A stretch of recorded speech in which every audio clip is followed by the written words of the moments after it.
Welcome to Pera's Playbook. This is your host, Alex Pera. Let's open up our playbook and see who our guest is. Please enjoy.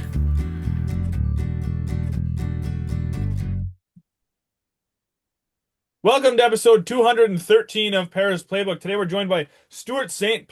He's done a lot in his career: stunts, acting, writing, producing, directing, you name it. He's the radio DJ, you name it, he's done it. So we're happy to have him on. He did stunts for movies, a bunch of Bond films, Aliens, Batman, Robin Hood, Prince of Thieves. He's directed his own films and produced films and written books, and we're going to talk to him about his whole career and everything that I just rambled through. But we're happy to have Stuart here. How's it going? It's going great, and thank you very much for inviting me. Yeah, I appreciate you hopping on. I know it's a lot later for you than it is for me. I can see it's dark outside. What is it, almost 10 o'clock for you, or? I think it's probably nearer 11, and it's the end of a really busy, full-on day. So it's been good. I'm still buzzing. Yeah, sometimes you have those days where you're so busy, you're not tired, you just can't shut down. Yeah, I don't shut down very much anyway. I've always only slept for about 4 hours a night, Really? and yeah, I think that's because I started my career as a DJ, as you said, and I was a breakfast show DJ. So I'd be on the radio at 7. I'd be live at 7, so I'd be in the station for 6. And then in the evening, I'd be working in a club somewhere or doing something, presenting something, introducing a show. So I never slept as a kid. And when I went into the movie industry, it's the same. I mean, in the movie industry, you just don't sleep. Yeah, and I suppose once your body gets used to it, that's just how it is. You've been doing it your whole life, your body's used to it, that's all you need. Yeah, I don't need much sleep at all. Although now I'm getting a bit older, I can have catch up times, but really never sleep for 8 hours, for example. I mean, that would be rare for me. Wow, that's crazy.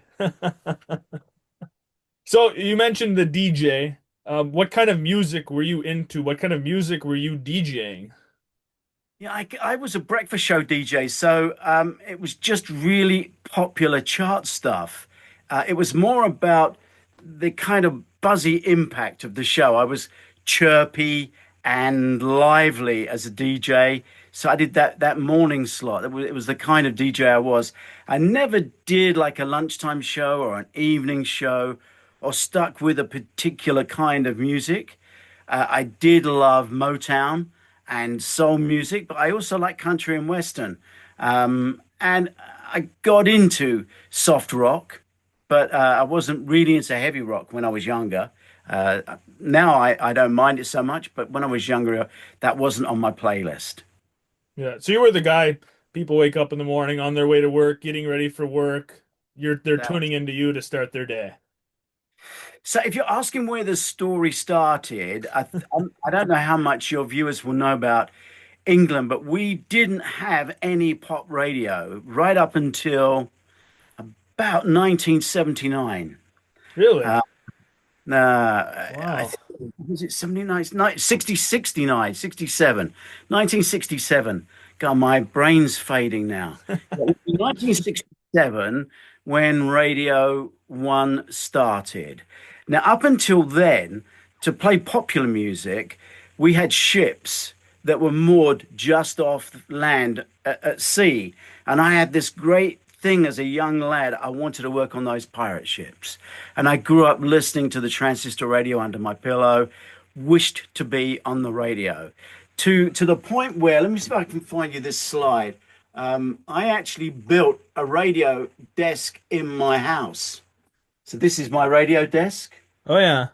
And the magazine there where I got the circuit diagram from is labeled as 1970.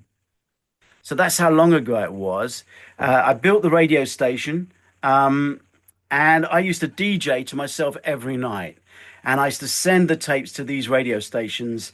And in 1973, the BBC called me and offered me a place at their college, trained me in broadcasting, and then I joined Radio 1. I got on the air Radio London, never got my own show at the BBC, so I had to leave and join one of the newer commercial stations. And eventually I did 10 years of radio, finishing about 1978. So how did you end up going from the whole radio broadcasting world into the movie industry, stunts, and everything else? That's the $6 million question because it seems a weird jump. But here's what happened. I was really chasing the nationwide breakfast show. I'd kind of been trading myself for it. I was in the frame for it, but somebody else got it. So he was going to keep it for 2 or 3 years, 4 years, unless he did something wrong. So this was 1978, 79. And at the time I was on in a regional commercial station. So he had that show, and I kind of thought, okay, that's probably not going to work for me. I got offered a TV show playing a DJ on the television in a soap opera. So that's a daily drama every single, it was twice weekly actually, twice weekly show about a radio station where I played the DJ. So I was doing the same job. I was still a disc jockey, but on television and having to act in between the bits where I was playing the records. So by default, in a year, I changed from being a radio DJ to actually being a kind of quasi actor. Um, so by 1980, when the actual show got canned, it didn't get recommissioned. I was left as an actor with the choice of either going back into radio or staying as an actor. And here's the thing, I hated acting. I didn't get it. I did loads of shows. I went into more shows than trained actors did. Was doing stuff at the BBC, costume dramas. I did comedy dramas, all kinds of things I was being offered. But I just didn't get somebody saying to me, stand there and say that. And if you can just imagine for a second the mindset of somebody who spent 10 years opening a microphone and saying whatever they wanted, actually having the ability to speak freely, or not the ability, but being trained to do that, Yeah. and then having to get into dropping into a character, learning dialogue, standing there, it just didn't sit with me. So I spent about a year, year and a half, and I was frustrated. And I spoke to a number of casting directors who'd been great friends of mine by then, film casting directors who were asking me to do little parts in films and all kinds of things. Just because I kind of looked, I don't know, comfortable guy at home at the age I was back then. So I was being offered these roles and I'm going, I don't really like it. And they said, what is it you want to do? And I said, well, if I'm going to stay in this industry, I'd love to work in big movies, big movies. And they said, well, the easiest way to do that with your background, and as a DJ, I used to go running every day. I was training in martial arts. I was in the gym all the time. I'd been a swimmer. They said, why don't you concentrate on stunts? If you go into stunts, you will get offered roles non-stop in all the big movies, and you'll never stop working. I took that advice, and they were dead right. So that's how it happened.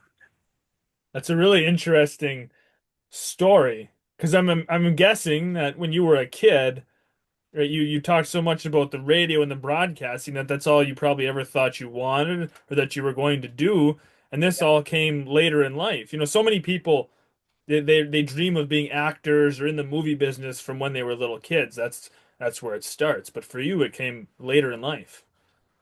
Well, I certainly, all I wanted to be was a radio DJ, and I still love radio. I still think it's like you're doing your podcast, this show, and I admire you for it because I think it is the best medium. I really do. I Yeah. love it. But I found myself in film and television, and a lot of other things happened. There was some magical sliding doors, or I just, you could say right place, right time, right? What happened in that period? So as we hit the time when I was becoming a young stunt guy in the movies, so we're looking 80s, 81, 82. It was the beginning of MTV. I just come out of 10 years in radio, working with record companies and radio stations. I knew everybody. I knew people like Elton John. I knew stars, I knew record companies. So what's happening when MTV starts is they all start making pop videos. So I became the stunt guy and the producer and directed some of the greatest pop videos that were made in the early 80s. And I worked for a pop video company, which was owned by Jim Beach, who's the manager of Queen. It was cute. It was called Fugitive. We had an office in the center of London, and the office was above the warehouse of Queen, the rock band's equipment, where they stored all their gear that went in and out for their concerts. And we made our first movie that we made when we were there was a film called The Craze, which is about two English gangsters, a bit like your Al Capone. Hmm. So we made that. It was a huge success. And then after that, I went to Hollywood. I had a deal with a Hollywood studio for a while and was then looking to produce and direct my own stuff. Working in stunts, earning money, that was cash flowing me easily. And then looking to move into directing. You did some stuff with Duran Duran, correct? Is one of the bands that you did music videos with? Yeah, I mean, if you know the songs Wild Boys, Yeah, oh yeah. the big pop video for Wild Boys, that came out of my head every night. We'd stop and go, okay, we did that. What can we do to make it bigger? I know. Let's set them on fire. It just got bigger and bigger. It was a bit like Monty Python does pop videos. It, it was really silly, but it was a great chance to create film in a new era.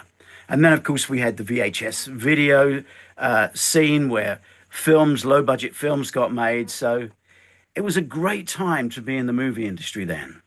Yeah. And did I read something that the Duran Duran stuff helped lead you to Aliens? Yeah, it did. What happened was, in particular, the Duran Duran film Wild Boys.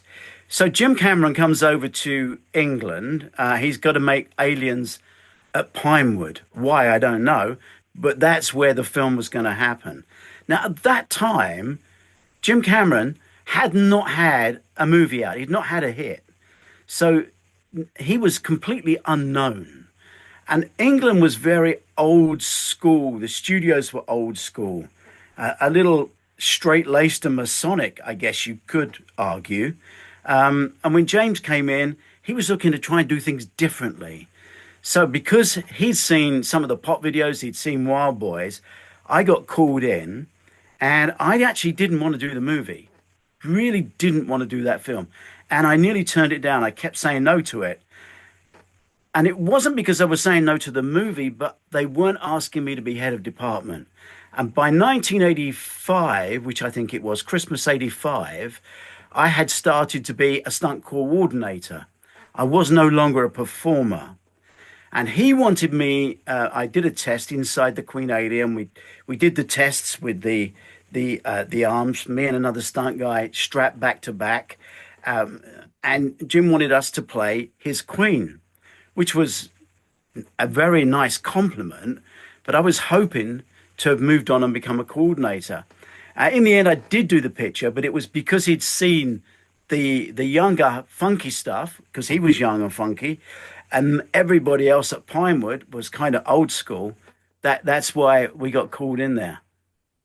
And I'm assuming now you're glad you did the film because it was a huge success and probably fun to work on with the The funny thing is, because I was inside the Queen Alien, so I am the Queen Alien with Malcolm Weaver, who was the other side. You yeah. can't see our faces, which is often the case with stunt guys. Yep. So you see who I am, but I created that character. Jim Cameron had a microphone system, and we had earpieces. So Jim would tell us we got a routine together. So we're effectively human puppeteers.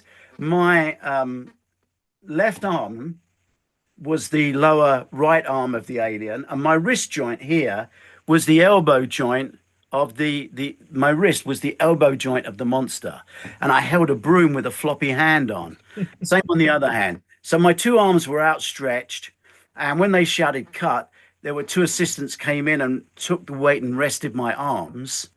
and the weight of the brooms. And then when they said action, my arms would come up and my wrists would work as the elbow joint of the monster. And James would go lower left, hit Sigourney Weaver, lower right, do this, do that. And we had a rapport and we learned how to do what he was asking. How long would you have to go at a time keeping your arms up there? I mean, that sounds like they'd get pretty Well, sore. but we'd do it for as long as we could. I looked like Popeye at the end of it. My arms were huge. Um, it takes never longer than a couple of minutes. Okay. And you're resting while they're putting smoke back into the set, changing the lights. Sigourney Weaver's having her makeup touched up or whatever it is.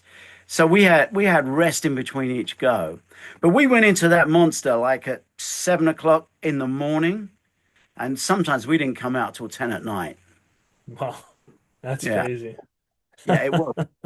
It really was. But that they were great days. They do make movies like that still to this day, but because of regulations in England, and you have them in America as well, they take all the movies across to Eastern Europe and they make them there. So they have some of the most amazing film studios in Hungary and Romania where they can still work for 18, 20 hours a day, Yeah. which you do back home. So when I know people try and put tax incentives on films and do all kinds of things to make our films more cost effective, you can't beat the lack of regulation. You can't beat making people work for 18, 20 hours a day. Right. And although we're paid the normal rate, the rest of the crew, which is Eastern European, I mean, some of them are only on like $100 a week. Wow. You know, you can't compete with that kind of wage level. Yeah. You brought up something interesting. I think, people don't think of with stunts. You were the Queen Alien, but nobody would know that unless they knew about your career. They were big fans of the movie. And there's a lot of, stunt actors. I've spoken with quite a few. Ian White is one. He was Game of Thrones.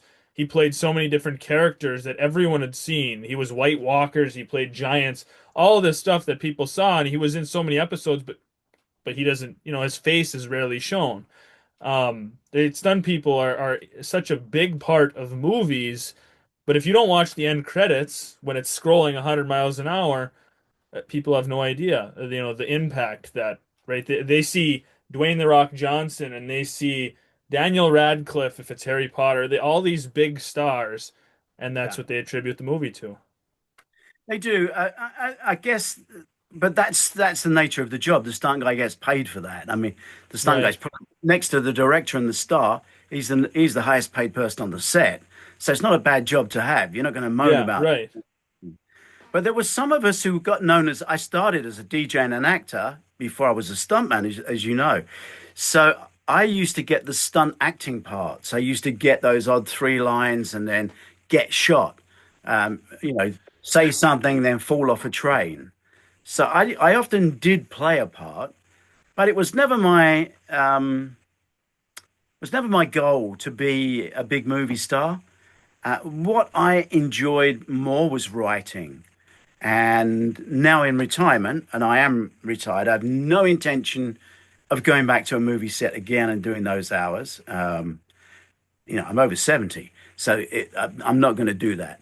I write, and I've got 10 books in a crime series. That's where I was before we spoke earlier today. I was in an editors meeting over book 10, where the two editors are cleaning up my grammar and checking for mistakes and stuff. So I've written a number of books. Cruise Ship Heist is the first one. This guy here, they're all set on cruise ships. They're big crimes, so they would need a lot of money, but they're written to be made into a TV series, and hopefully they will be one day. They will be a TV series. So I wanted to write, wanted to produce, wanted to direct, I wanted to create. And so that's what I ended up doing. I directed a number of films. I had a great time. I'd made the film The Craze with the Kemp brothers from Spandau Ballet playing the two gangsters. That was Okay. back Yeah. for Jim Beach. But I almost finished my career making a film with two old rock and rollers who you don't know too well in the States. They came from a band called Status Quo. which opened Live Aid in mid 80s, whenever Live Aid was. They were the first band on, Status Quo.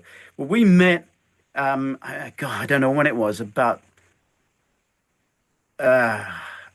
2008 or something. And we got chatting, and I said, why don't I take this idea to Universal and see if we can get a fun movie made, like the Yellow Submarine film the Beatles made, just a fun film. I got to take my whole family went.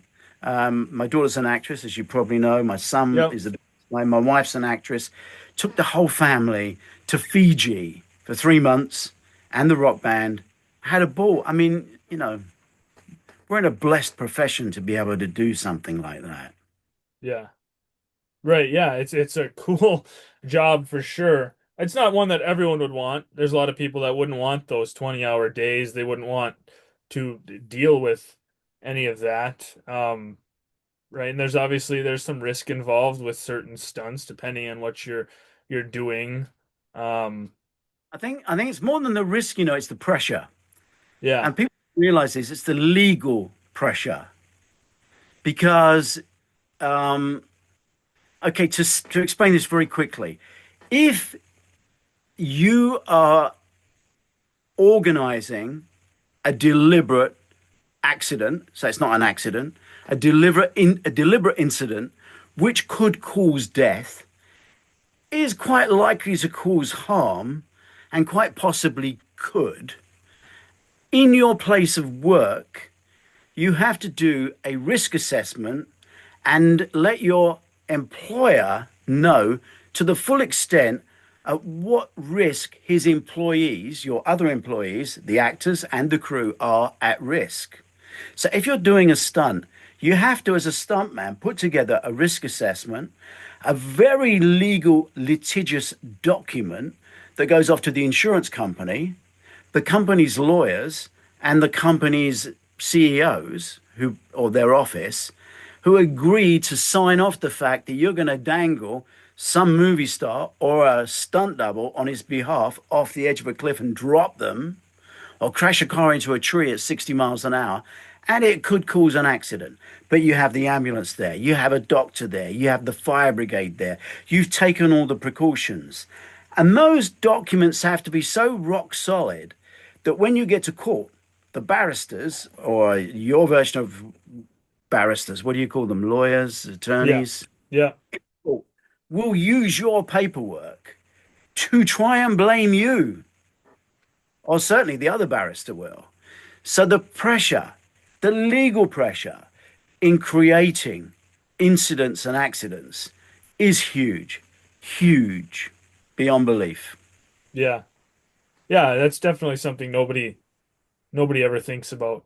Right? People they watch these movies, they see the end product, and that's it. Well, But you mentioned Game of Thrones. You mentioned both have had huge court cases that have gone on for years and years and years and have cost the company millions. So, yeah. it's Right. it Yeah, and if you want to make these elaborate shows and movies with all this elaborate stuff, very dangerous things that are happening in this fantasy world or action world. It's hard to make it pretty realistic without having some of that possible harm and that real life danger and then everything that you're talking about. yeah, it is. I mean, people do get hurt. Unfortunately, some people get killed. And when they do, the lawyers and the press crucify you. I mean, the way the story will be told, you have no control over. So Yeah. something that happened, you might know exactly what happened and why it happened, and it wasn't really that big a mistake. It just happened that the guy took the whack that he knew he was going to get or could get. But the way it reads in the press, you wouldn't even recognize the job. Yeah. Sometimes the story's told differently, but that's our industry. I mean, we do what they do. We dramatize stuff to make a great story, and Right. news is different. Definitely no different. Right. Have you worked on films where people have got seriously hurt, or have you yourself ever gotten hurt doing any stunts? Yeah, I mean, I've got whacked a few times. I've not been on a movie where anybody's been seriously hurt. I have lost a couple of friends. I've had friends that have been seriously hurt, but sure. I mean, it happens. That you're putting yourself in a line of fire every day of the week. But people don't think about risk because it's very easy to go, hang on a minute, I'm driving a car. But you're driving a bullet. You're driving you're driving a metal projectile at great speed. It's a bullet, like it's been shot from a gun and you could kill someone. So we're all in those positions. Stunt guys, perhaps just a little bit more than others. Yeah. I think it also, if you love doing something, the risk isn't as big of a thing. I think professional athletes are a good example, right? They know there's a risk of being hurt, and many of them get hurt and they continue to play with a risk of getting hurt again. American football, guys get concussions, they keep playing. It can have life impact on you later, but you love that so much. That is your passion in life that it's worth a total knee replacement. It's worth, it's that to them. Stunt world is a similar world. You go into it knowing this may happen to you, but you're very passionate about it. Yeah, I have two complete artificial knees. My back's been cracked 3 times. My wrists are giving me problems now with a bit of arthritis in my old age. Yeah, I mean, you will get whacked. As a sportsman, you get whacked. As a stuntman, you're going to get whacked. You kind of, there used to be a thing, I don't know whether they still say it, but once every 4 years, you're going to see the roof of an ambulance. And you will do. It is part of the job as a sportsman or as a stuntman. And a stuntman is a sportsman. He's just doing it in front of a camera. Right. And most stunt people have a athletic background. You mentioned swimming and running, all this martial arts. All these people have some sort of an athletic background. Yeah, and when you slow down, you know it's time to stop. Yeah. Or in my case, here's a funny story. My daughter grew up in the industry, obviously, and started to become an actress. And she used to get annoyed because when she went on sets, people would say to her, "Oh, you're Stuart St. Paul's daughter." And then after about 10 years of her having a pretty successful career, I used to go on sets and they go, "Oh, you're Laura Aikman's dad."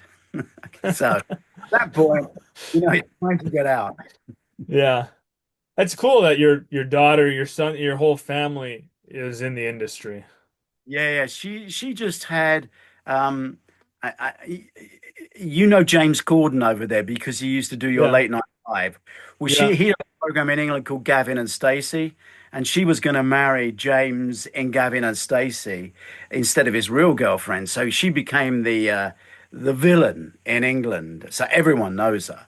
The only thing you might know her for, she played Diane Cannon in the story of Cary Grant called Archie, which I think may have played PBS or one of your Yeah, channels. when you messaged me about that, I looked it up. Yeah, so that's her. That's my daughter. You'll Yeah. see similar. She gets a good Yeah. look from her dad. Well, I want to circle back to Pinewood Studios and James Bond. That's where my initial interest in talking to you was. When there's movies or things I like, I go through the cast. I look, is there anyone I can get in contact with? I go into the special effects departments, the stunts, and I try to find people that I can get in contact with. And I ended up messaging you, and you reached back out. But I know you were with Pinewood Studios for a while. You've worked on multiple James Bond films. In my opinion, that is the best era of James Bond. I love James Bond. Roger Moore is my favorite James Bond. Um, and I know you worked with Octopussy and a View to a Kill. Both are two great Roger Moore films. So how did you get in with Pinewood Studios? Okay, there is a story to this, and one that some people might think is funny and good. Others might go, "He did that." Okay, so I came in, I'd already been in this game, the entertainment industry for 10 years. I kind of started professionally when I was 16. So I was 26, 27 when I got to start working towards stunts. And with 10 years experience, you're not the same as a kid coming straight in as an apprentice. You have a little more confidence, as it were, and a little more nous about aiming for the goal. That's nothing to do with ability. It's to do with the fact I was older than most of my contemporaries. So when I looked at the stunt industry, I realized that I had to get in with the stunt coordinator in order to get on the show.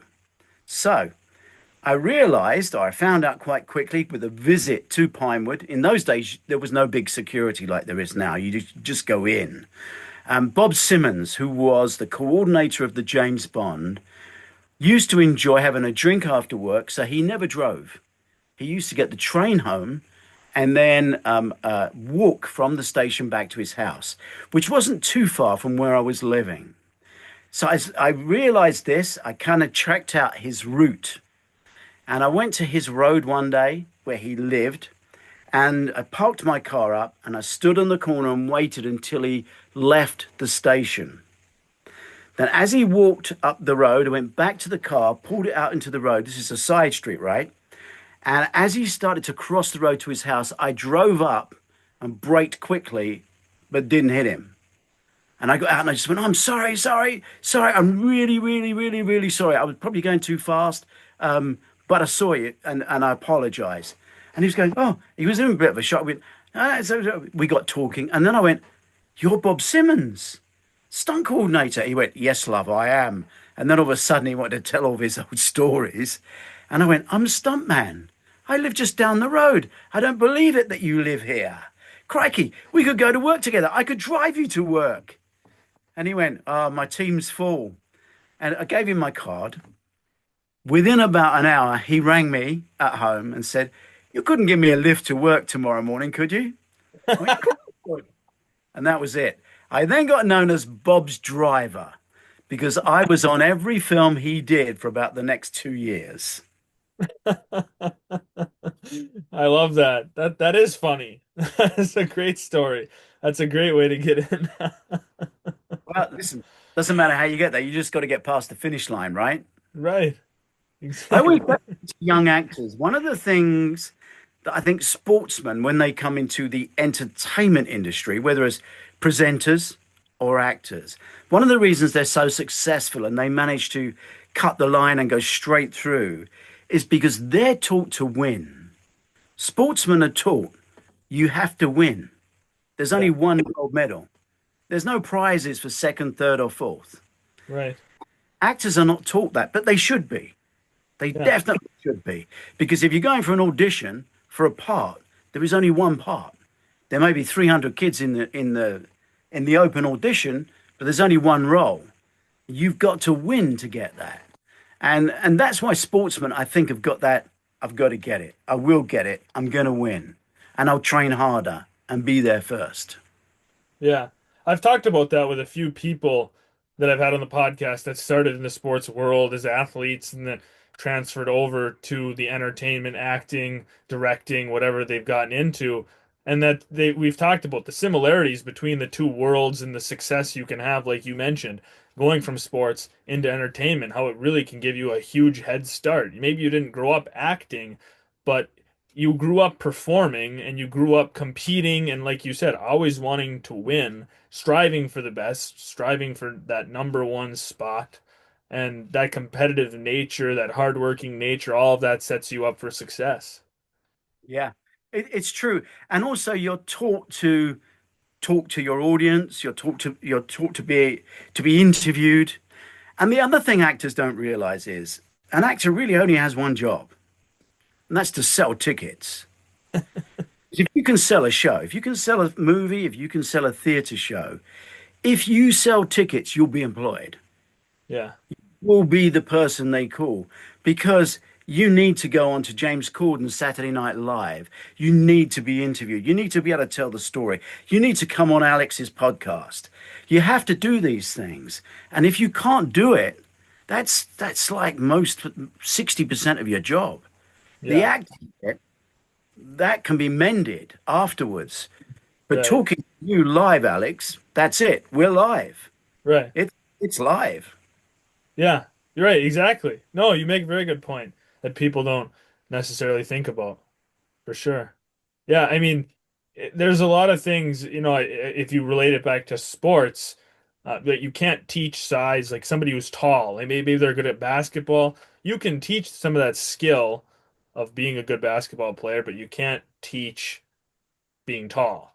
Like you said, Yeah. you can mend the acting part. You can work on that. You can teach somebody how to be a better actor. You can work on that. So, yeah, for sure.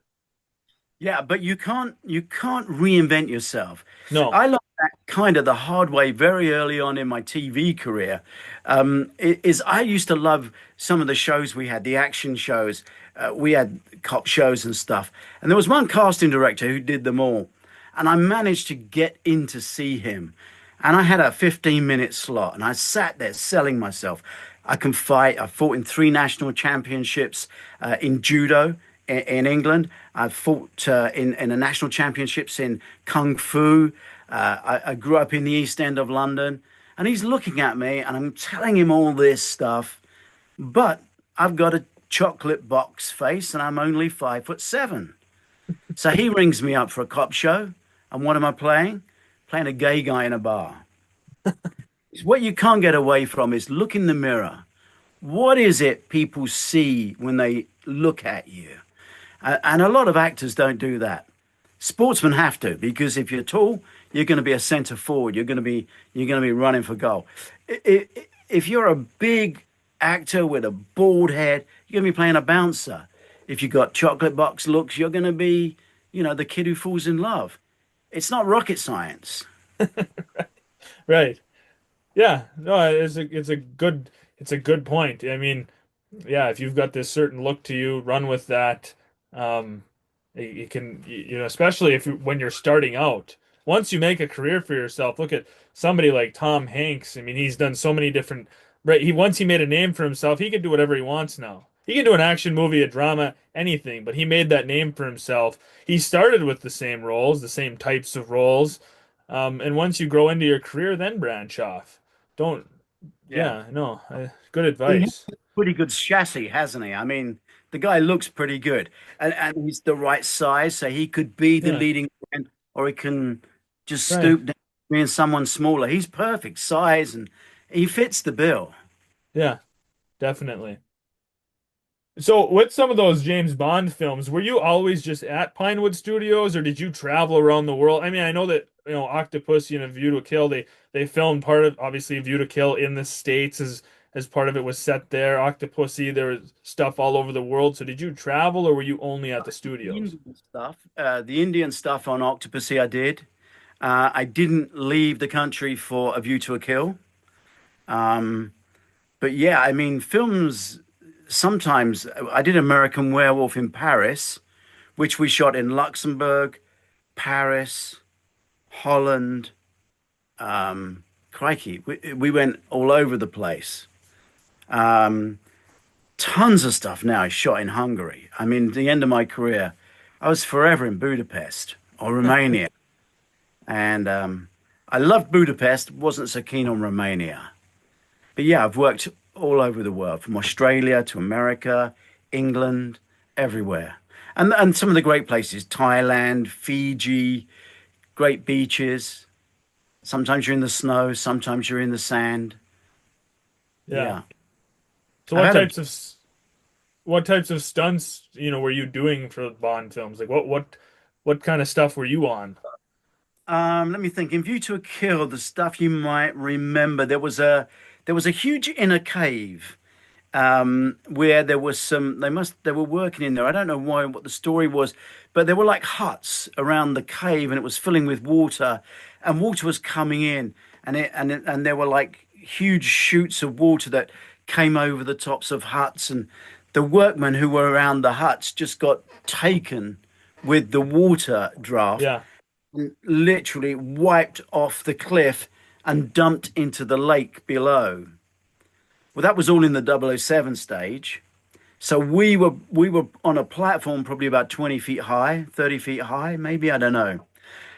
The huts were all built there. Everything was sort of cave-like. There was water in the I don't know whether you know, but in the middle of the Bond stage, there's a huge tank. We call it a tank, but it's like a swimming pool. Yeah. In fact, It's a swimming pool you can put a cover on. So the pool was full of water. That was the pond in the middle of that area. And I was up on the top of the cave. I remember one stunt on that. The water opened up, it came gushing down. It hit the roof of this hut, bounced off, hit me and about two other guys, and literally took us. I mean, at that point in a stunt like that, you have no idea where you're going, um, because water just takes you. Right. So that was a big one I did on that. Octopussy. I fought with all the girls in India, the Miss Worlds. Oh yeah. Yeah. So the big close up with Mary Staving when she hits one of the Indians on the head in the blue turban. That's me. Okay. Yeah. Next time I watch it, I have the complete Bond collection except for like the newest one. So maybe even when we're done, I'll go back and I'll watch Octopussy tonight, and I'll have So to look for. first time up the castle, they get Yeah. into the castle. There's a fight, and you'll see a close up where Mary Staving comes up behind an Indian, blue-eyed Indian. I have blue eyes, and I think it's a blue turban. I'm pretty sure it's a blue turban, and she hits me over the head, and I collapse. That's me. If you freeze from it, that's me. And then Yeah. after what they do with this, what we call the resident stunt team, which I was a resident. I'd take the blue hit. I've been seen now. So off comes the blue turban, off comes the jacket, redress you in different clothes, put a red turban on you, back up there, work again. And when you've been seen as a red turbaned Indian, you're changed to a yellow turbaned Indian. But I was contracted for the movie, so I was there all the time. Yeah. So just different roles, in and out, lots of different stuff. Yeah. And from that picture, I think we went on to an English film called Who Dares Wins, which is about the SAS, like the Greenberries. And Yeah. I played a soldier, I played the villain, I played this guy, then that guy, because I was on the picture all the way through. Right. Did you have, or does the stunt team have much interaction with the actors? And did you have interactions with Roger Moore and the main Uh, actors of the film, or? I don't remember having long conversations with Roger. You pass the time of day that we know each other. We're working together. Yeah. So yeah, you do talk to people. You have, they are your work comrades. But the thing I think one learns to respect is that they are concentrating on the role. It Right. might not look like it, but they're thinking about, even if they've only got four words or two lines of dialogue or four pages, they're going, how can I say it? What am I looking at? Why is it happening? In their head, they're trying to sort stuff out. So the one thing you learn not to do is talk to them when they could be doing that or getting in their eye line when they're thinking. That can really upset an actor. So people who hear stories about so and so got bawled out by that star because he obviously isn't very nice. No, he was working. He Yeah. was working and under a lot of pressure, millions of dollars worth of pressure to get his lines right. And he doesn't want people disturbing him. Yeah. I'm assuming, right, the longer you're in the industry, the things you just learn more. Maybe if you're a new stunt guy, you wouldn't know that.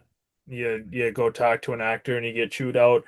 You think, oh, he's just a terrible, mean person. But if you've been in the industry for a while, you just start to figure this stuff out. Hey, I'm not gonna go bother this big star and be annoying and I don't think that happens because even as a new stunt guy or as a new actor or a new background artist or a new crew member, you're part of a team and yeah, your team supervisors and your stunt coordinator should educate that team and yeah, control them not to do that. Um, yeah. That makes Otherwise, sense. it's out of control. It's like letting your soldiers go and talk to the enemy, or it's just everybody. Funny. It's a very great example. The film industry is like a military organization, and it's run that way. And Right, you'll often hear people referring to the person above them as sir. It's just a matter of respect. We don't have to do it, but we do. Okay, sir. right. You know, Yeah, that's a it's, good way to look at it. yeah. There's some great sayings as well. You get asked to do something, running all the way. You know, Yeah. you say it. So they know you're doing it.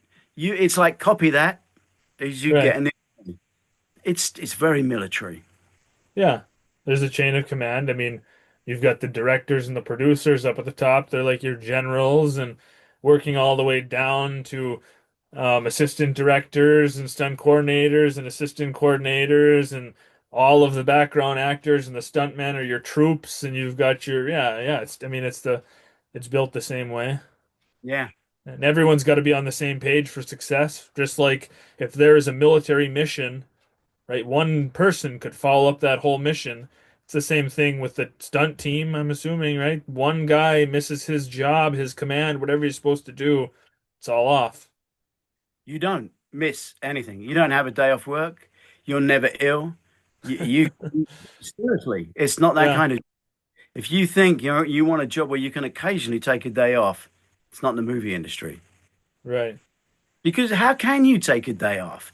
If you're on a film which has got Tom Hanks for one day and you are part of something that's needed on that day, but you decide not to turn up, just doesn't work, does it? Right. Okay, you might get away with it, but there'll be a mark written against your name somewhere. The insurance company will say, we're not insuring your film with that person in it. You'd be surprised, but it's a tough game and it requires tough people. Yeah. I've worked many days, um, sick. You just sometimes just you power through. It's not always the most fun, but you just gotta, right? I mean, if you're a hard worker, you just put the nose to the grindstone, you power through, and you get through it. Those days suck, but then you get better and life moves on. Yeah, so You does can't life. always take a week off and sleep and drink tea and watch movies and get better. Sometimes life can't wait. You just gotta work through it. Sure, sure. Yeah, I agree. You're definitely right. Yeah. So kind of talking about what you're currently working on, you mentioned your books that you're writing and you're in your 10th one. What stage are you in with that book? How, is it All right. close to being done? And Well, it's going to get done. There is a point where I go through on a book where I know, okay, it's gonna write itself from this point onwards. So my it's a series. It's like NCIS or CSI, and yeah, these are the CSCI, Cruise Ship Crime Investigators. It's a group of people who go and investigate huge crimes on cruise ships. The kind of crimes you do not hear in the press, like someone had a fight, not that kind of stuff. The local security on a ship deals with that.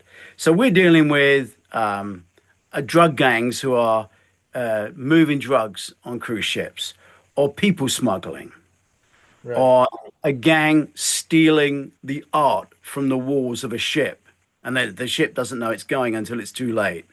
So that kind of stuff, or murders, few murders. So I've done that. There's been 9 books. I've done art theft. I've done people trafficking. I've done drug trafficking, and I always try and challenge myself. So book 8 was a terrorist attack, which was thwarted, but the terrorist attack came from Russia. So book 9 was a revenge where they had to get into Russia during the war, so currently, without knowing, in order to do something to stop a repercussion. So that was book 9. Book 10, I was kind of going, oh, no, I've done everything. What do I want to do now? So I have a character within my team who is a vet, an army vet, who is a double above the knee amputee. And he's been in the books all the way through, does all kinds of stuff, but he's basically the point man in the office, although he is now walking on a pair of legs he's been given and he's mastered. But that only happened in like a book and a half ago. So I just decided I wanted to do something really different with book 10. And what I'm doing is I'm trying to make us go a step into the future where we are not yet there. Play with the near future, which is logical because you understand it, because, okay, yeah, that's going to happen, but it's frightening. So in this one, if you imagine the kind of robots we're now seeing out of Boston Robotics that can leap, jump, bounce, jump buildings, do backflips, run, tickle themselves. They can do anything. We're now talking about taking the bottom half of a robot and welding it into a human being who's lost both of their legs. So, this is what's being discussed here and what surgically has to happen. Now, in all of this, there's a romance, a girl who's trying to get him to do it, and then he doesn't want to. And there's a crime going on the ships. It's not a major crime, but it's an interesting crime. All of this is happening, but he's basically having to go through this mental process of being the dummy, being the crash test dummy for something completely new, where this is going to be fitted to his pelvis. It's not going to be like a slip on prosthetic. This is going to be skeletal. So we're welding the body skeleton with a mechanical robot. He will be half robot, half man, and he will have two brains because the robot has a brain, the legs have a brain, and he has his own brain. So it's a bit futuristic and a bit just tomorrow. Yeah, that's very interesting. That sounds like it would be. Now I feel like I need to read all of your books. They sound very interesting, and I think they would make great TV shows. That sounds like an awesome plot for a TV shows. I hope you can get those made into a show someday. Well, I think eventually they'll get made, whether it's in my lifetime, but certainly I'll leave them to my daughter, so we'll see what she can do with them. But Cruise Ship Heist, start with that one. That's the first one. It's the obvious one because it's an introduction into how the whole thing comes together. Yeah. A guy gets sacked, released from military service. He takes a gig on a cruise ship just to basically be there for the Remembrance Day service. And hey, he's not expecting anything that happens. Yeah. No, you've got the hook right now, and pretty soon it's gonna be line and sinker, and you're reeling me in. I'm gonna be reading these. 99 cents on Kindle. There I we go. don't read it. Please listen. If you do get the book and if you do read it, please review it. Reviews are the hardest thing to get, for people to go onto Amazon or whichever platform they buy it and just Yeah. like whatever stars. I don't care what they do, but be honest. You've read the book. I mean, they all get pretty good ratings, but like, just please review the books. I know exactly what you mean in the podcast world, getting people to comment. I will post things, asking for feedback or, are there any guests that you would like me to try to get them on the podcast again because you enjoyed that episode and it's so hard to get engagement sometimes to get people to just I mean, everyone's so glued to their phones, but they just scroll nonstop. It's hard to stop and write that review for 30 seconds or that comment or Yeah. You know why people are looking at their phones, Alex? They're looking so they can delete stuff. They spend their days deleting stuff that they don't want to read. I mean, if they actually thought about that just for a second, they'd realize it's probably not the best way to spend your day. no. Well, and you're deleting time in your life that you'll Yeah, never get back. yeah. Right? That You and should. sleeping, that and sleeping too long. And I mean, God, Yeah, right. Yeah, I think there's a huge problem with. So I work at a local high school. Um, I'm a paraprofessional, and right now I'm doing some online coursework to be a teacher. I went to college for forestry, did a total career swap. But so in our school we have a new cell phone policy this year. And we're really cracking down on cell phones and trying to get kids to not be on cell phones. They can be on them before the school day starts. They can use them at lunch and they can get them again after school. But any time in between, when it's, passing time at their lockers and when it's, in class, no phones. Not even in your pocket. If you're not on it, it's got to be gone. Because we're really just trying to hammer that into these kids that this is you're glued to it. You're addicted to it. You can't put it down. Your brain has been wired that you need to go on there and swipe, and that'll, your brain gets all fired up. You get excited when you see and and they don't Uh-huh. get that. Kids, it's a real problem. I think that you could look at it in another way and say that education has never been challenged to need to get audience figures. So if you look at a TV station or a Yeah, show, it has to steal or gain the public love or audience figures from all right. the other shows that are out there. Education's never had to do that. So education at the moment has not yet worked out how to use the smartphone. If they made education exciting and more exciting than looking on TikTok at things you want to delete, kids would use the mobile phone for the right reasons, searching knowledge, finding answers, finding the truth. If they used it for that, if we managed to involve the smartphone in education, Hmm. then we found the answer. I don't think the answer is just banning it from the bad stuff. It's just we should be going, how can I be better and make something which they're going to want to use their phone for?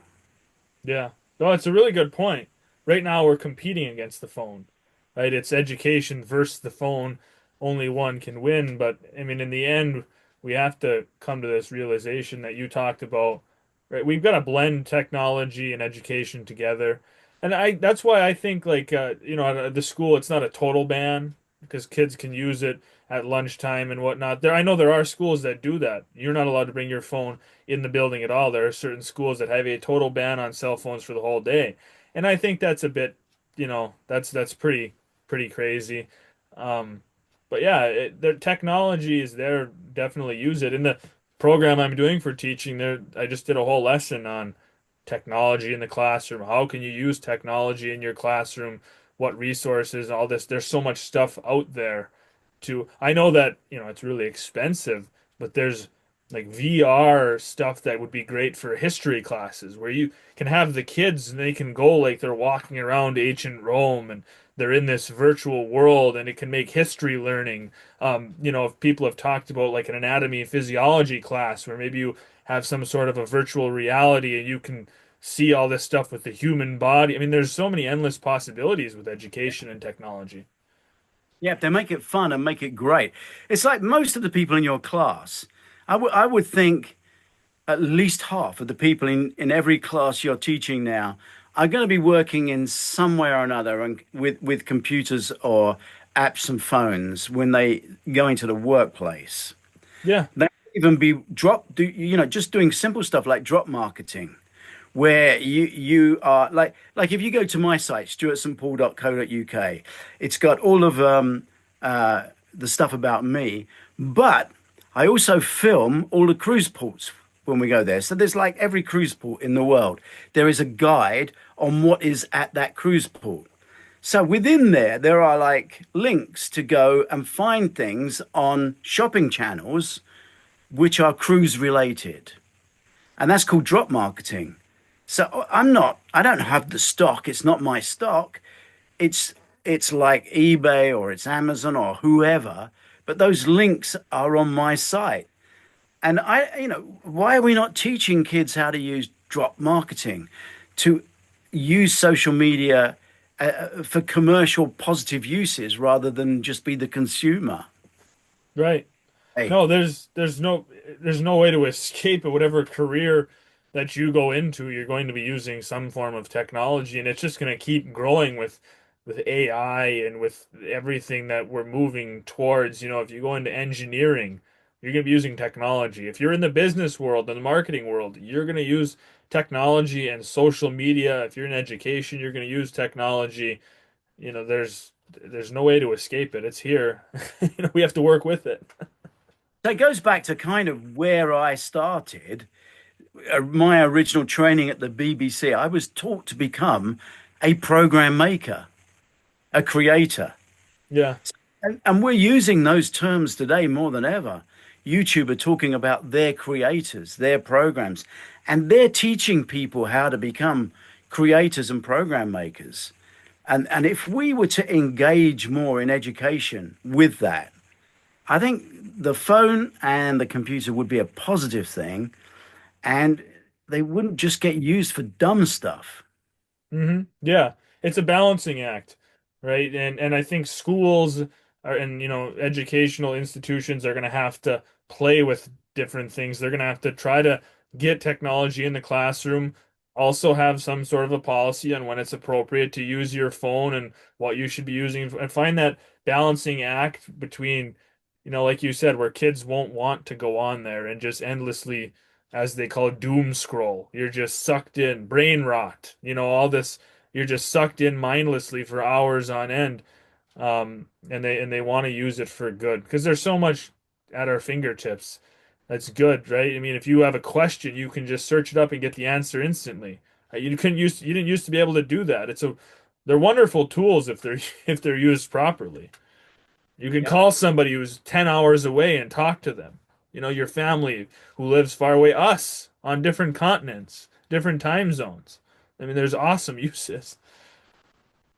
Yeah.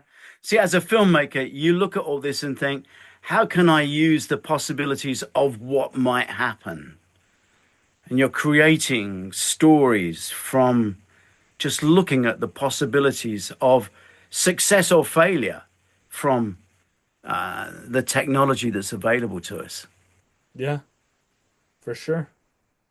Well, Stuart, I appreciate you coming on the podcast, sharing your career, both in the movie side and your books. Like I said, they're very interesting. They piqued my interest. I hope they pique any listener, and people want to read your books. Hopefully, we see them into TV shows someday.